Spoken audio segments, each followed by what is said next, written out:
हुजूर से पूछा गया, या रसूल अल्लाह सल्लल्लाहु अलैहि वसल्लम, मर्द पर सबसे ज्यादा हक किसका है? फरमाया उसकी अम्मा का। ये नहीं फरमाया अम्मा और बीवी का। कहते जी मैंने बराबर बराबर लेके चलना। बराबर है ही नहीं तो तू कैसे बराबर लेके चलेगा? है ही नहीं बराबर।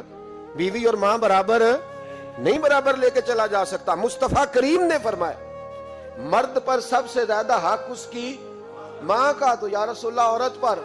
फरमाया उसके खामद का। उसके लिए खाना काबा तू है और तेरे लिए खाना काबा तेरी माँ है। अब यहां माहौल ये बन गया कि बराबर।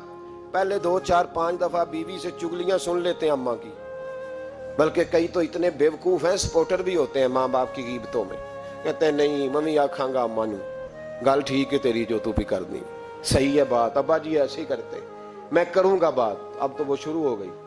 अब तू कहेगा दरवाजा बंद हो, तो ये दरवाजा बंद हो सकता?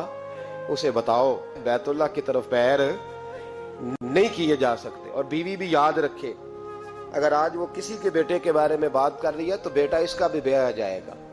ज्यादा लंबा फर्क नहीं पड़ता, 20-22 सालों का पड़ता है, फौरी तौर पे बदला मिल जाता है। याद रखे, अगर तू जिंदगी के अंदर सही रहेगी तो तेरे लिए भी वक्त सही आएगा, और अगर तू बुरी रहेगी तो फिर तेरे हक में भी रवैये सख्ती आएंगे। माँ बाप के साथ अच्छा रवैया रखे। इतने बेवकूफ बच्चे के माँ बाप को आगे से बातें करें, कहानियां सुनाएं, दास्तानें सुनाएं।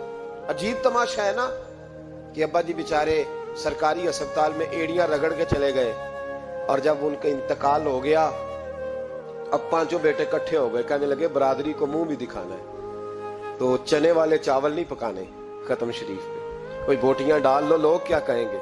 तो तुझे अब लोग याद आए हैं, जब वो बेचारा वहां डॉक्टर पूछ नहीं रहा था उस वक्त लोग नहीं याद आ रहे थे?